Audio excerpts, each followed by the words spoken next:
Welcome to The Victory Show.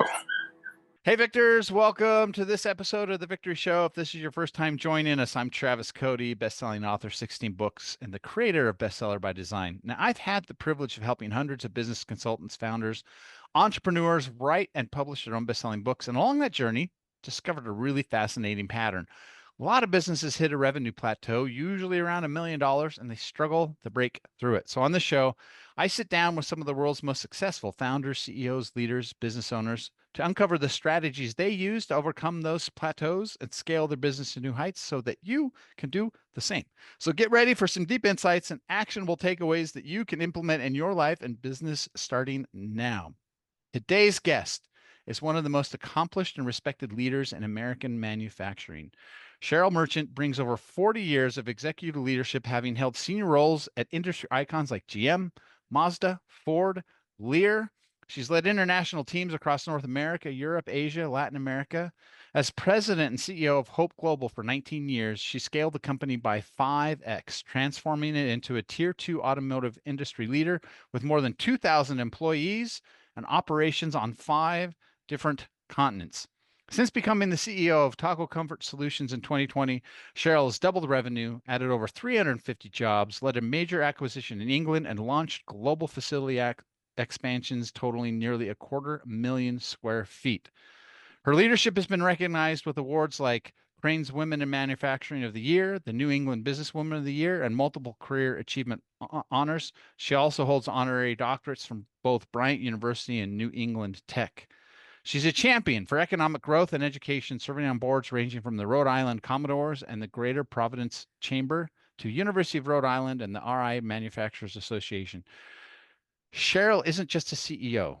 She's a force of innovation, mentorship, and enduring impact. So please welcome to the show, Cheryl Merchant. Thank you so much for being here today. I feel like we could probably have an hour conversation about your stints at each one of those companies. I mean, GM, Mazda, Lear.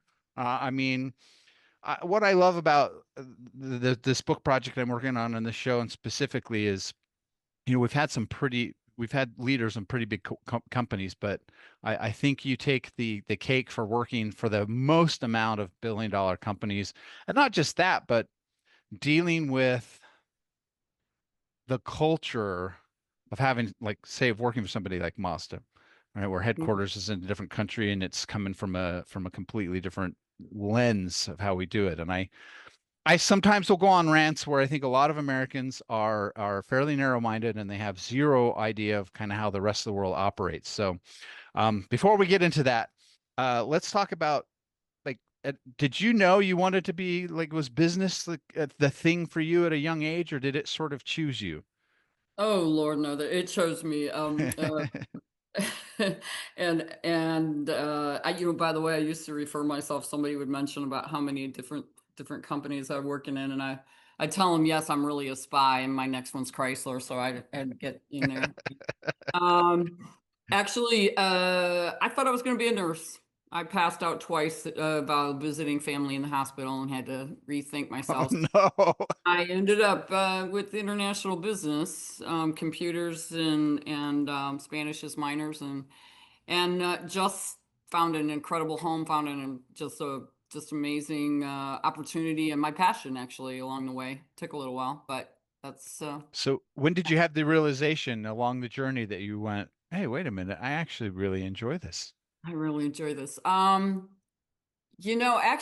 I would tell you pretty much from the beginning. So just to tell you, I'm a Michigan farm girl. All right, grew up dirt ass poor, 2 pair of shoes. Spent my summers pulling weeds and picking up stones and Clearly entrepreneur written all over you.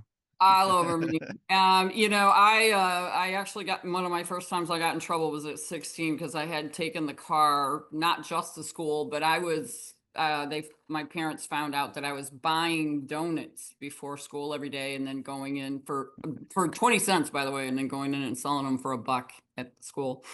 So yeah, I've always known that one of the basics of known the value of a dollar and growing up on a farm, you learn really quick. Your On parents got upset that you were turning a 5x profit on your donuts? Well, but I wasn't where I was supposed to be with a car and the Oh, thing. all That's what right. That it was. pesky little part of the equation. It just made them shake their head, and I didn't really get in trouble, but um, I I literally from that point knew I was never going to be on a farm. Knew that I didn't want to leave my fate, that was uncontrollable. Sat and watched. How big a farm were you on, if I may ask? 350 acres. So it's a good size. It Were was you? good size up in middle Michigan, and my dad was a shop worker, so he was in a stamping plant. My mom was a nurse, and Mhm. they did the farm on the side, and we raised beef cattle, buying deacons 3 days old and raising them up, and hogs and chickens. That was your side hustle. Worked. It was actually my side hustle, is Yeah. what we were doing. But watch my dad sit at the table after watching a field of beans blow away for the fourth time and cry and pray for, that rain and he could get enough for seed finally. But I'm like, nope, this is not my life. Yeah. I'm not going to be in this situation. And Yeah, it's people have such a hard time understanding that's the way it is. Like I grew up on a small farm. It's like 12 acres. It was self-sufficient, right? We weren't right. the goal was we would raise enough cows that if we sold one or two of them, it would pay for our cows plus the alfalfa for a year, right? So we essentially had free meat. Yeah. But my Yeah. grandfather, his father, so I guess my great grandfather, he was a sheep farmer in central Utah. And I remember when my great uncle, so my grandfather's brother was 86. He was in LA, and I had a conversation with him about how did you end up in LA from Podunk, Utah, and he said he's like we had one winter where it got so cold, all of the sheep piled up on each other, and he said that of a herd of 87, 57 sheep died because they suffocated each other, and he said they went out the next day, and he's like, my dad looked at them all, and we got rid of all of them, and he said, I'll be back in a few days, and he disappeared, and he went and got on a train and went to LA and found a job and came back and got his family, and they just moved, didn't even sell the house, just literally walked away from the farm and the property and went down. Yeah. So Yeah. Very, very hard life. yeah. Yeah. My dad said, you will never be scared of work and you will never go hungry. And that was true statements. But kept on So going from there. so why international business? I mean, you're in nursing. Like, did you throw a dart at the board and that's what it stuck on, or? No, I would always running a farm has an amazing kind of business plan. You get paid at certain times, and you have to make the whole year work, Mm, right? And how that cycles, and even the dealing with the markets and various other things. So um, I really got into business. My dad would teach me how to run numbers in my head and really understanding, what made a profit. And he paid off that farm. I mean, I lost both my parents here not too long ago, and we're sitting with a couple $3 million farm, right? I wow. mean, really paid off and just amazing. And very, very hard work did that. But what really got me into the business end of it was building teams, Trace. My very first job that I got with the General Motors was a supervisor in a paint shop, and I had a team, and boy, I tell you, a hard life. The downtown Detroit, this little farm girl went, and Mm, back then, I mean, we're talking 42 years ago, and I mean, you went to Detroit to die, right? I mean, it's just what it was. It was shootings and everything else. So it was quite an awakening, but I learned what happens when you treat people right and when they got your back and when mm, you can do anything. You really yeah. can. Isn't And it that's interesting that what like really started. just showing people a little bit of empathy and respect and how far that goes, and yet Yeah.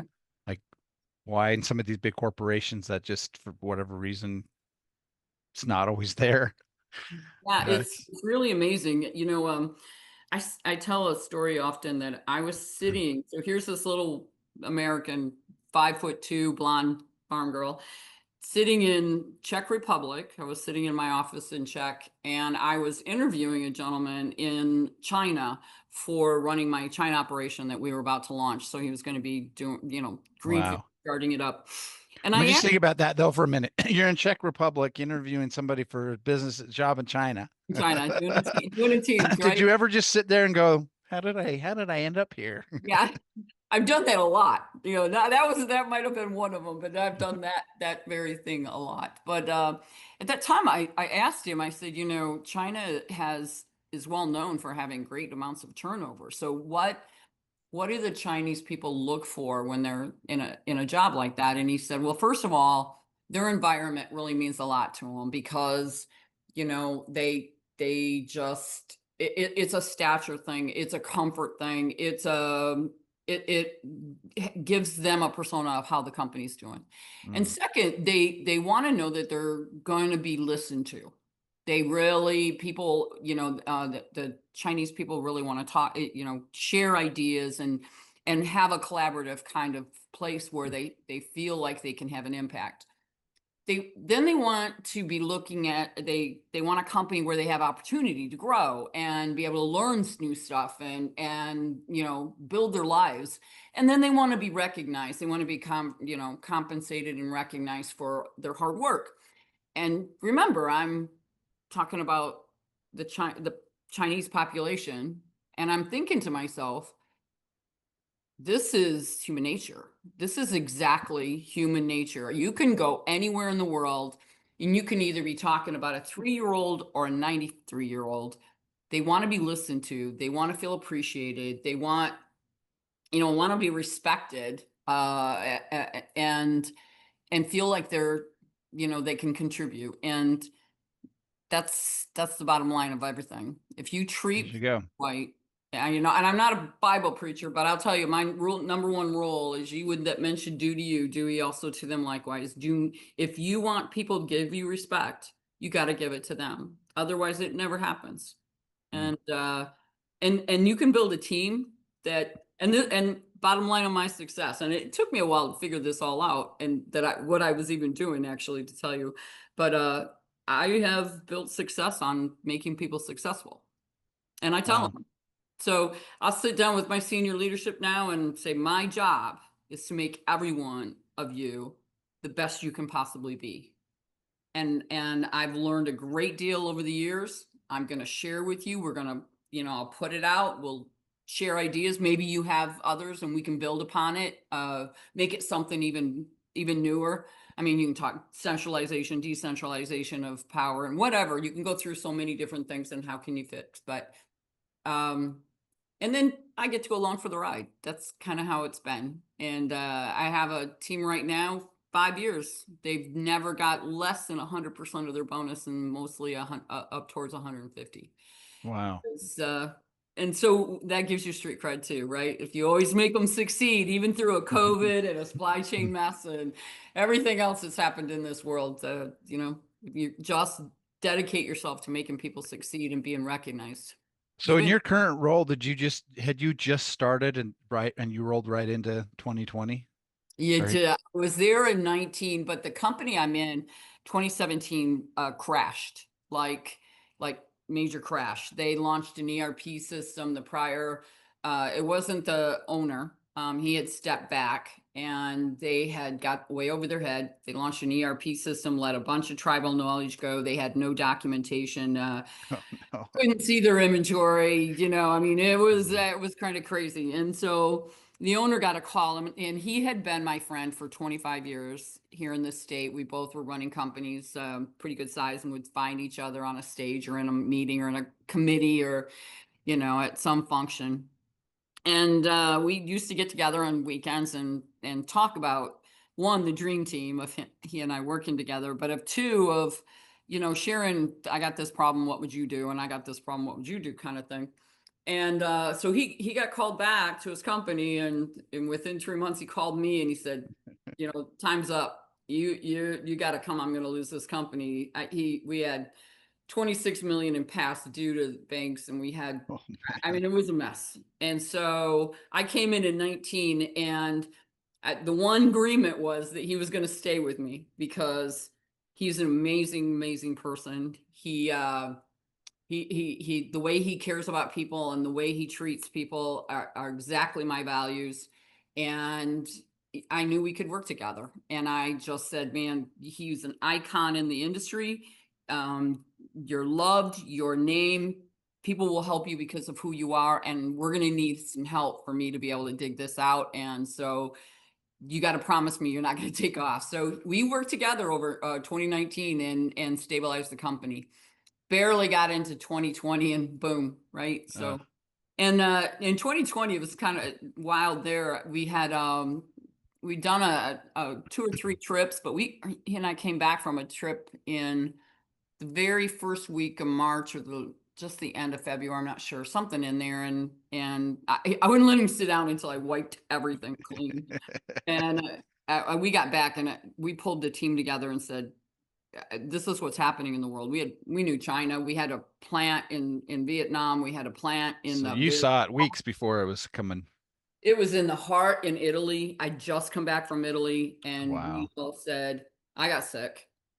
I was in the streets of Italy. I had to go to Czech Republic, and I was streets of Italy and pharmacies trying to find something because my head and my ears and everything hurt so bad.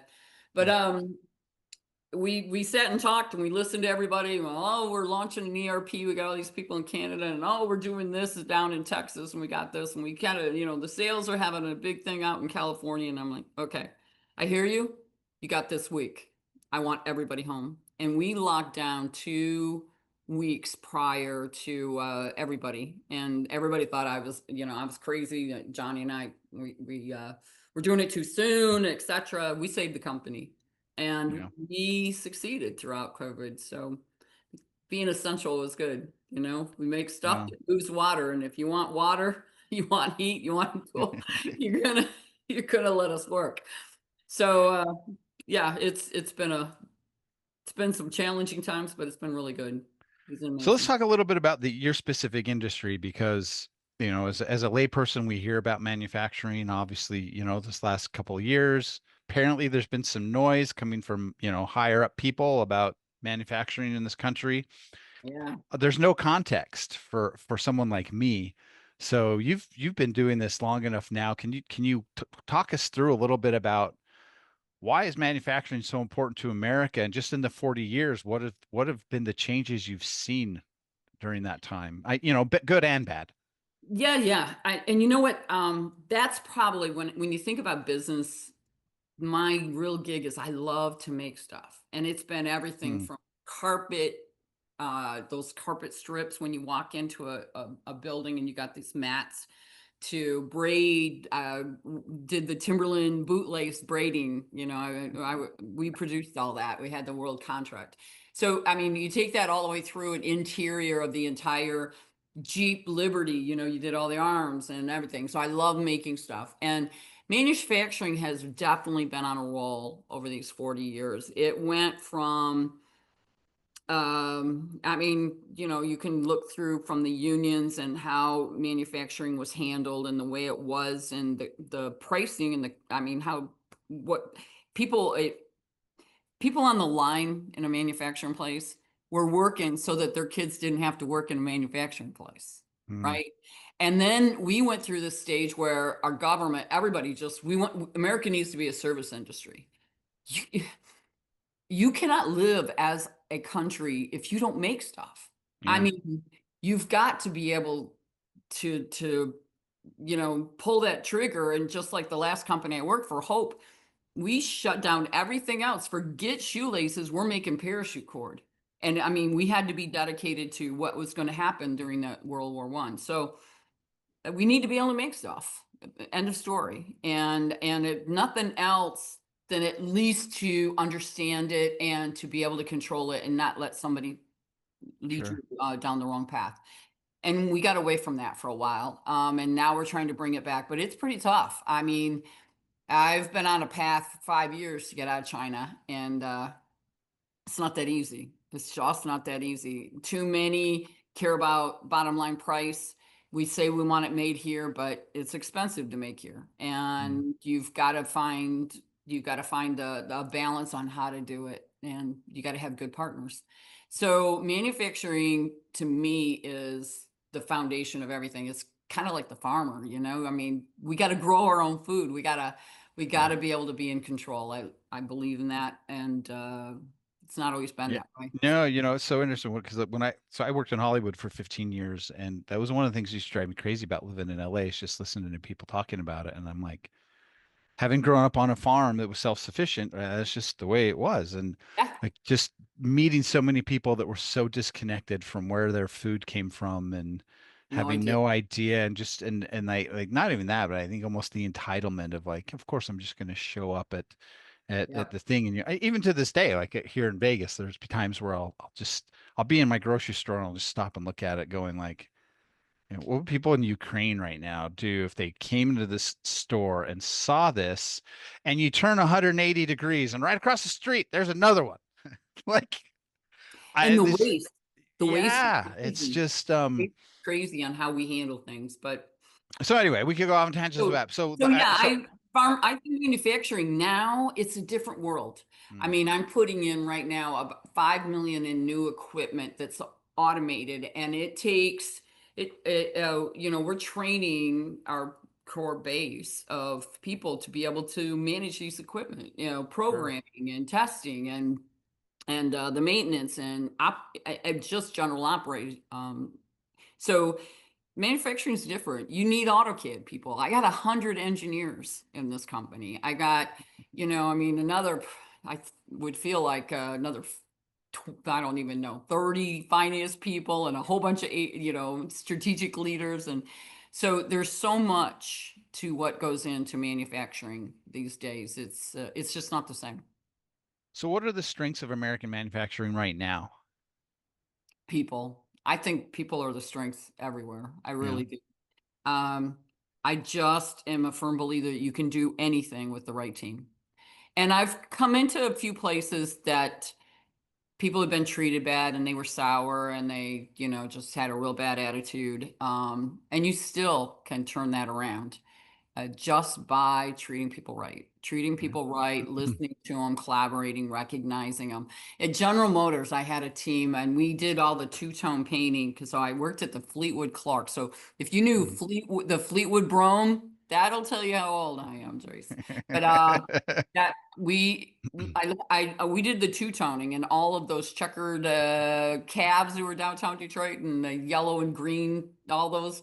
So but I had a team. I learned out that GM took 10 cars off the line every single day and just audited them down to every speck of dirt.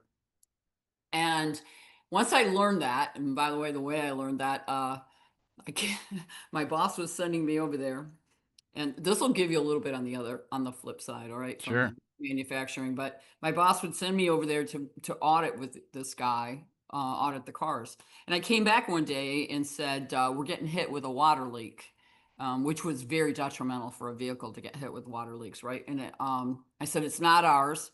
Our seals and everything are there, but the weld's busted from the body shop. But this little auditor guy didn't want to go up against the body shop dude who's, heavy set, chewed on a cigar, So white blame hair, you because bald, it's easier. So I'm going to charge it to the paint shop and you fight it.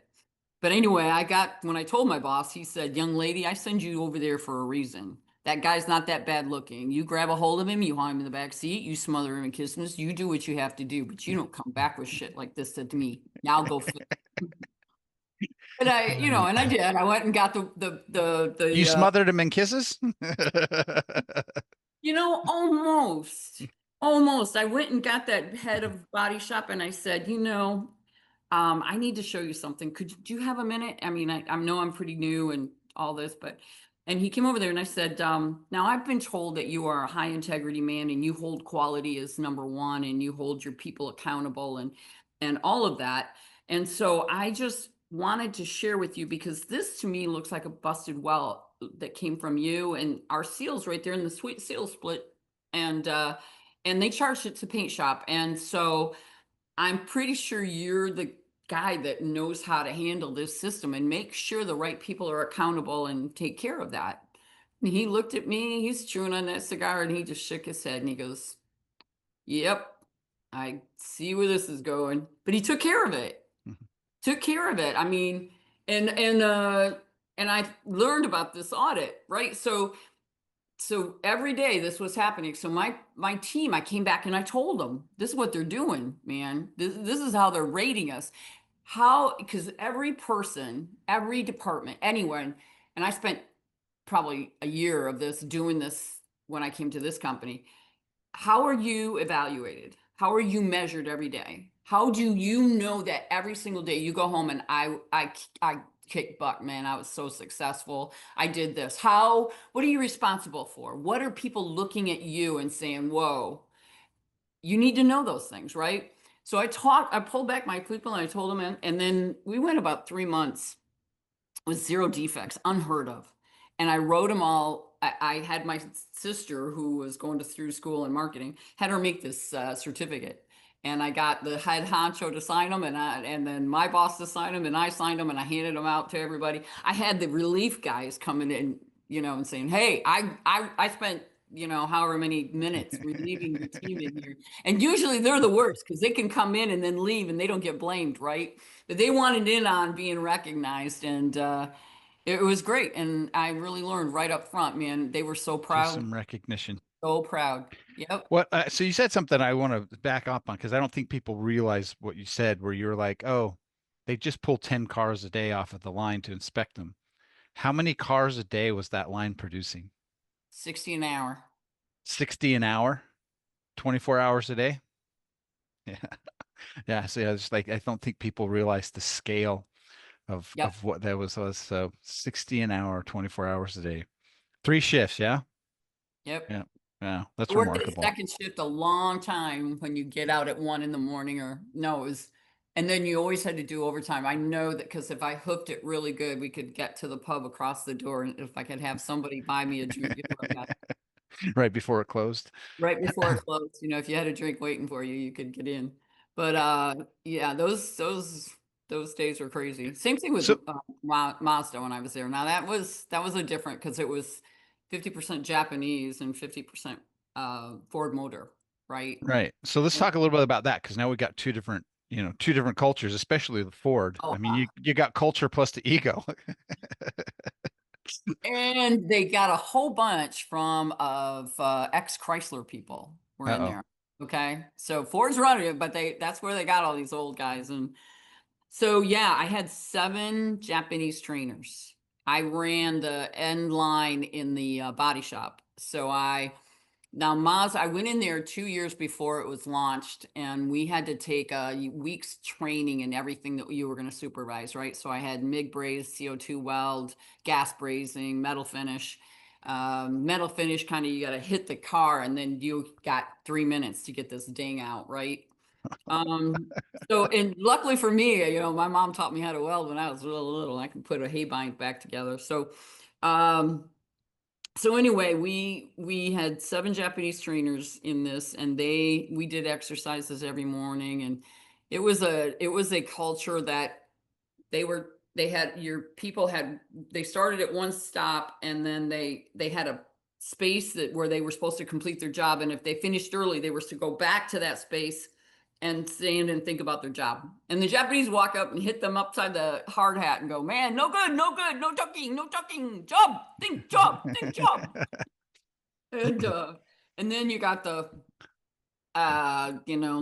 Americans that are still doing the um crazy stuff. I mean, that kind of thought, there was a lot of the grab a home, you're not going home tonight or after the meeting. And so there's all the good old So American. you had the Japanese guys looking and going, "How Americans get stuff done? Oh, Waste so much yeah, time." yeah, waste time, waste time. I was the first woman not allowed to go because back then, in Japan, um, women were not allowed in the factories. They were all Wow. couldn't work after 5. It They was were good still good old-fashioned and men's work, huh? very much. And so, as one of the first supervisor hired in this factory, they didn't go do 3 months in Japan. This So, is this is the thing though too, right? We look at it and going, "Oh, that's so sexist," and at the same time, like Japanese are going, "We don't want women there because that's dirty. Like, why would women want to go to do something so dirty like that. Mhm. You have so much more value than that, which I just, I have a friend that lived in Japan for 3 years, and we talk about that all the time. Just the Yeah. differences in that And attitude. the very protective Hmm. cotton gloves. Yep. Yeah. So let's talk a little bit about your company you're working with right now. You come in 2019, it's in dire straits. How do you approach, like, walk me through like your thought process of, okay, we got this company, we got 26 million outstanding. Where do you even start with it? For someone like me, that seems like such a huge problem. Like, how do Yeah. you not get overwhelmed by all of the things that got to be going on at the same time? So one of the first things I did, I study numbers. I mentioned that to you. So I started studying. Um, I mean, I can remember at one point I was sitting with all these guys and I said, all the VPs of head of every department, and I said, can anybody tell me what 3.5 million of NC material is? Quiet. And I said, okay, well, I did some digging and it's not non-conforming. It turns out NC stands for no charge. Does that help? Quiet. I said, Brian, he had in one department, you got 1.5 million hitting your P&L. Are you giving materials away? He said, I don't know where it's coming from. It's a finance number. I said, okay. And I looked over at finance and I had a brand new CFO that started right with me at the same time. And he looked at it and he goes, I don't know where it's coming from, but it's real. It happened last year, so I budgeted it. I said, great, we're covered. Now let's figure it out. Why are we giving $3.5 million in materials away? So it was just I go after the buckets. I go after the unknown. And once you show people, um, and I did this when I was in Texas as well. I just printed off because you were never. I was living in Mexico. I was working in Mexico. I had 3,500 people, and we weren't allowed to share numbers with our Mexican management, right? So I copied all these budgets and I held a meeting at like 8 o'clock at night up on the one of the rooms out on the floor, and I said, "We're all going to get smart together, guys, because I can't do this alone." And they're looking at it and they're like, why do we have 14 million in scrap out of here? And, I mean, looking at stuff and then we'd go down and look and figure out where it's going from. And so we took a 21% scrap loss down to 2. And our CFO thought we were stealing, or my guys were stealing or hiding it in trucks. So we did an inventory and he made us open up all the trucks. So where are you hiding it? And I said, well, what I'd suggest is you stop questioning the integrity of these gentlemen and let's go look. And we changed the whole industry. But teams can do that. You can't do it all by yourself. You dig and you share and you bring out numbers. So I've spent time training on finance. I took away, no, the CFO is not going to be the one that says yes or no for money. And the HR person is going to be the yes or no for people. You guys are going to learn how to run this business and make educated decisions because that's how I work. We're going to do this together. This is how, and we'll go forward. So it's really, it was really digging in and looking at pockets and trying to understand how things happen and looking at processes, doing what I told you, talking to every single person. Do you know how you're being measured every day? Do you know how you're being successful? Do you have a job description? I mean, do you know what you're responsible for? Because I would get into this stuff and it would be like, I said, who did this? Well, I did, but it's not really my job. I was just helping so and so, and they were going up because so and it was just nobody's accountable for everything. It was one big happy family and everybody helping each other, and you couldn't trace nothing. So um, the point was to keep the culture. That's what I promised. You need to, we got to keep this culture and we're going to take care of each other. But it's going to be a clear cut understanding of who needs to do what and how. So we've been building a business operating system.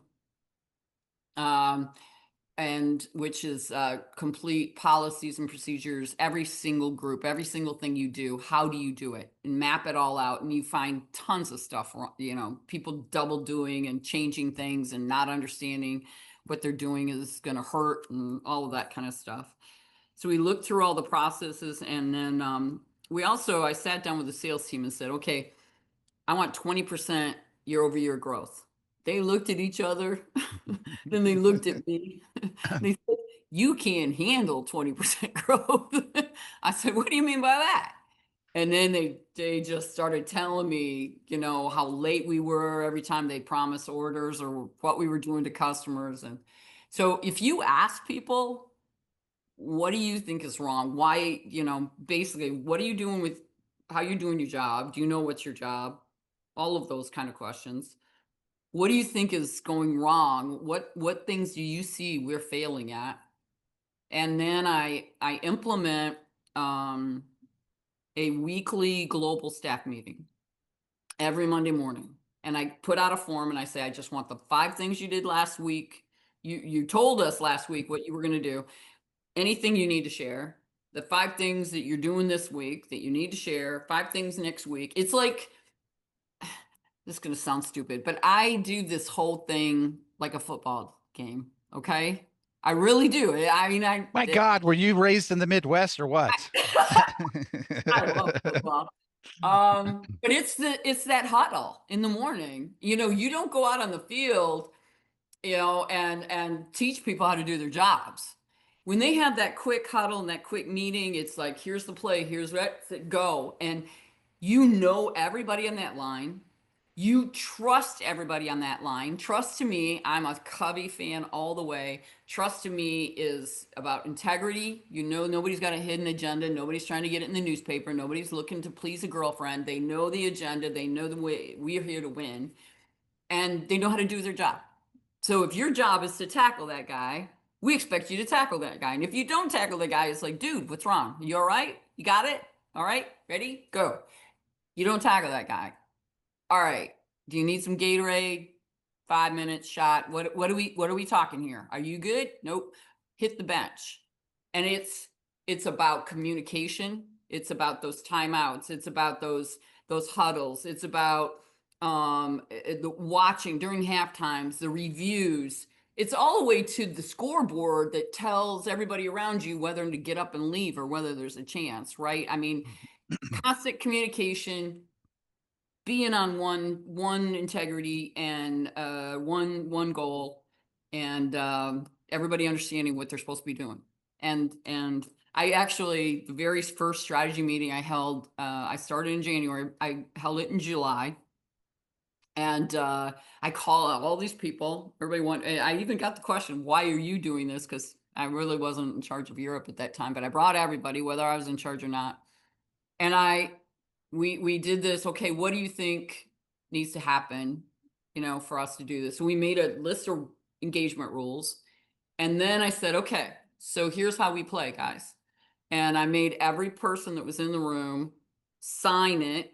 They got a jersey and they what they did. Because that's kind of how it works. You gotta be, and then you cheer people on and you teach them how to be the best they can be. That's really what it comes down to. So yeah, I was raised in the Midwest, but I went to Elma College, but I partied at State, so I was State. So State U of M, and competition's great. So know your So let's talk. competition. So let's talk. This will be when we wrap things down here. This has been a fascinating conversation, but obviously it comes down to teams, right? And it comes down, but it also comes down to leadership because every squad's got to have the quarterback. So how do you identify and then nurture leaders inside of your company or Yeah. companies that you saw? There's lots of different ways, but right now we've launched a program called the TACO Leadership Management Program. If you want to be a TACO leader, which by the way, TACO stands for Thermal Appliance Company. I call the taco for everybody. Taco, Go I back. know you That's do. taco. Everybody does. It's fine. Our Italian plant does too. But if you want to be a TACO leader, you're going to learn the value of trust. You're going to learn how to respect each other and how to handle things. You're going to learn the techniques of supervision, from motivation to just, to guiding, to dealing with conflict and all those things, right? And you're going to learn how to take a goal and make it a team goal and get people to win. So you really, that's what you got to do. And you got to do it by example.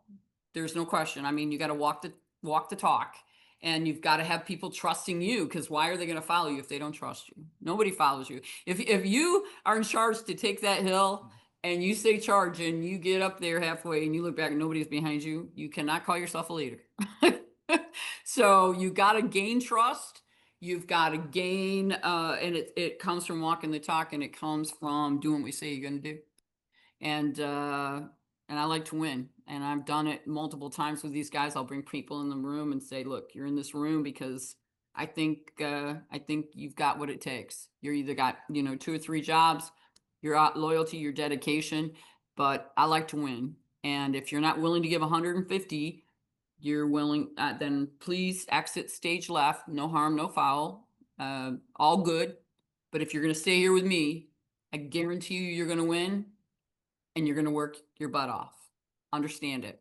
So, you ready? Here we go. And I've done that in 2008, I did it through we were in the war room because we had 15 customer bankruptcies and suppliers dropping like flies. And in automotive, when GM was going down and Lear went down and Cooper Standard Tire went down and everybody. So that's what it takes. It's pulling people in together and saying, okay, hold hands, folks. Nobody can drop. But yeah, kind of circling back to the beginning of our conversation where just giving somebody a clear job description and like, this is what you do. This is how you know when you're winning. Just putting the clear boundaries in there, like how much simpler that makes the organization run, how much drama that cuts down, how many problems that cuts down. And again, you go into most People want to companies. win. Yeah. People want to win. They want to feel good. Nobody, I mean, one of my best mentors told me, nobody gets up and says, let me go see how many people I can, screw up and how I can look bad. They put your leg on one leg at a time. And he says, and if they don't do their job, it's because they didn't know it was their job. They didn't have the tools to do their job. They needed training to figure out how to do their job. And the worst is they weren't comfortable in talking to you, because all 4 of those are your problem, not the employees. They come in and do the best they can do every single day. And if they're not doing it right, look to the leader. On you. So for you, your bio talks a little bit about mentorship. What do you, now that you're at this point in your career, what do you enjoy about mentoring others? I love it. I won this mentor of the year, and I basically challenge everybody, give back. I have 5 mentors at all time. I've got this lady, she's now in one of the top marketing B2B companies for a cosmetic, but she was a secretary for the president of the Chamber of Commerce, a secretary. And the guy called me and said, man, this young lady has got stuff. You need to take her on. And if you end up with me to be a mentor, then you get, immediate. So you text me and you're in trouble, walk out to the parking lot. I'll pick up the phone, help you through whatever problem you're in. But you're going to also, you got to be dedicated to it, because I don't want to waste my time. Sure. I had the very first job I was at, I went to a national career conference, and I know we're running out of time, whatever your list No, is. we're good.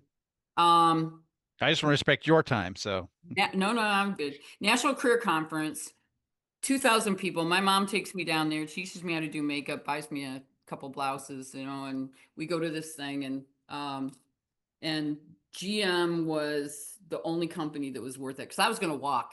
She said, you were here. You're not walking out. She took me shopping, bought me these blouses, and made me go to this presentation thing. And I got to hear GM.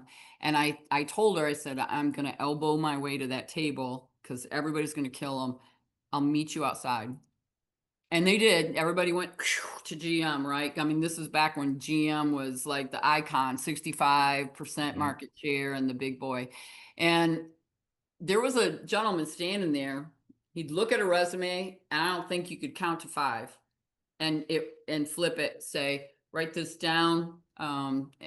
She'll give you an interview slot, or thank you, you're on our list.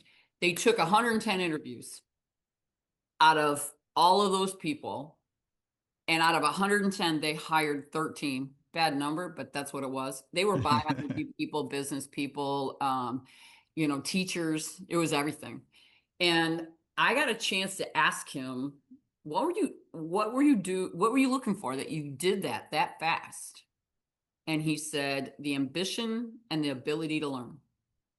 Because if you've got that, you can't have one. You could have the ambition, but not be able to. And you could be able to and have no interest in doing it. You've got to have both the ambition and the ability to learn. He said, I knew I could teach anything because GM put us through 6 months of very hard supervision, motivational. Here's how you look at yourself, here's how you handle yourself, here's how you deal with people, here's how you do this.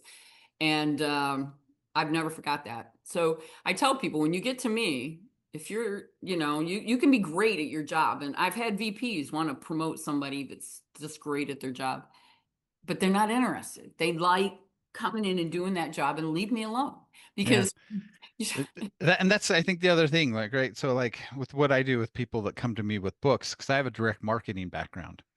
And so for me, a book is a tool. It's Yep. like, it's just a start. And there's all these other things you could do. And so I'll meet people and they'll tell me, and I'm like, oh my God, we could do this, and we could do this, we could do this, we could do this. And I have to like stop and not say anything because I'm like, because maybe they don't want to do that. Maybe they just want the book, right? And it's probably like 90% of my clients are like, I'm just happy with the book. And then 10% are like, oh, I can do other stuff. Yeah. And Yeah, I would do the book to lead and teach and be able to share what I've been through in 40 some years.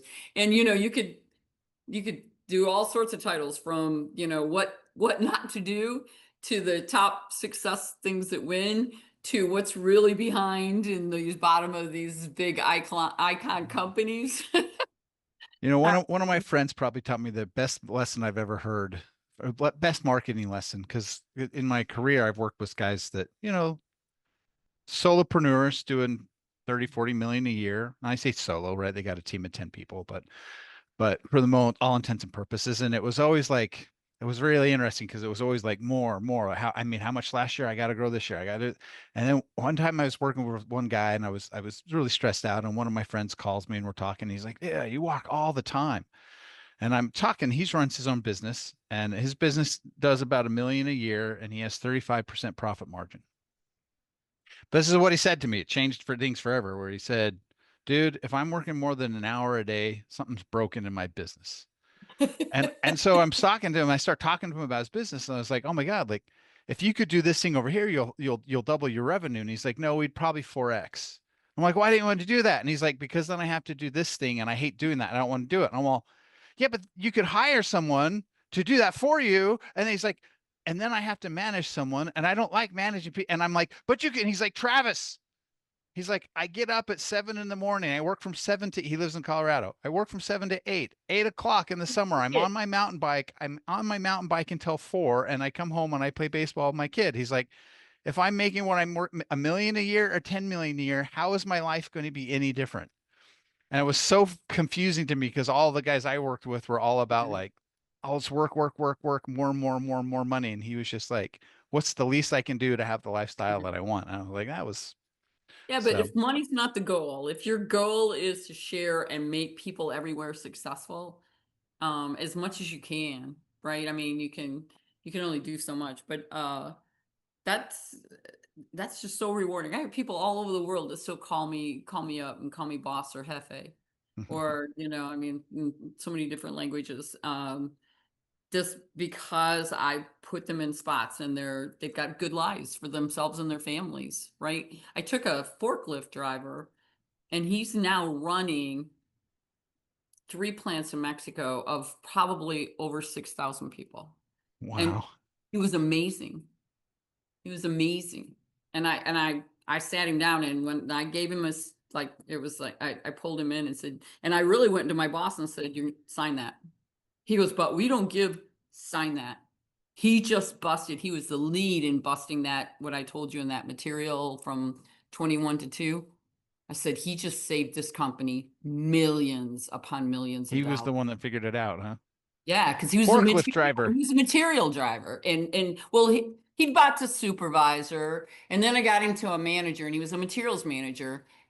And And then there was a spot where, you know, we were living with walkie talkies and I walked in on him at 11 o'clock at night and he goes, I don't think I can do this. I don't think I can do this. I just gonna have to let it go. And I said, the only way you're leaving here is in a body bag, dude, because if you go, I have to go. And that's because I can't do this without you. I just can't do this without you. Tell me how to help you. I'm here. Let's do it. And now, and he was still head of materials at that time. Now he's running the plants. He's just he's phenomenal. Wow, what a It really fantastic. is. We can't end on a better note than that. Yeah. If someone's like they hear this, they're interested in what Taco's doing and they want to know about that, or maybe we got somebody who's listening to this going, they want to reach out to you possibly to talk about mentorship. How do people find you? How do they get in touch? You can find me on LinkedIn, Cheryl Merchant. Yeah, it's pretty easy on LinkedIn. You can Google me, but don't believe everything you write, you read. But No. there's a 5 or 6 pages of me out there on the Google, little Ithaca, and I'm right here in Rhode Island right now, so that helped. Well, see, don't you know now if I can't pull you up on ChatGPT, you don't exist.